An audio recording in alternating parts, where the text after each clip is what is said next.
બનાસકાંઠાના થરાદ તાલુકાના સિધોતરા પાવડાસણ વચ્ચે ગંભીર અકસ્માત સર્જાયો હતો।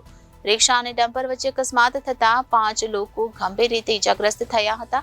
આ તમામ ઇજાગ્રસ્તને ધાનેરા રેફરલ હોસ્પિટલમાં સારવાર અર્થે ખસેડવામાં આવ્યા છે અને ડોક્ટરો દ્વારા સારવાર શરૂ કરવામાં આવી છે। બનાસકાંઠાના થરાદ તાલુકાના સિધોતરા પાવડાસણ વચ્ચે ગંભીર અકસ્માત સર્જાયો હતો। બનાસકાંઠાના થરાદ તાલુકામાં અવારનવાર અકસ્માતની ઘટનાઓ સામે આવતી હોય છે। ત્યાં વધુ એક અકસ્માતનો બનાવ સામે આવ્યો છે, જ્યાં રિક્ષા અને ડમ્પર વચ્ચે અકસ્માત થતા 5 લોકો ગંભીર રીતે ઘાયલ થયા હતા। એક બાળકીને પણ ગંભીર ઈજાઓ પહોંચી હતી।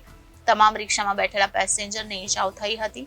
જો તમામ રહેવાસી ખાજા ગામના ઈજાગ્રસ્ત તમામને મંજીરાણા સમાજના લોકો હતા તેવી જાણકારી મળી છે। તમામને ધાનેરા રેફરલ હોસ્પિટલમાં ખસેડવામાં આવ્યા છે અને હાલ ડોક્ટરો દ્વારા તમામને સારવાર આપવામાં આવી રહી છે। Reporter Thanaji Rajput, Janadesh news, Banaskantha.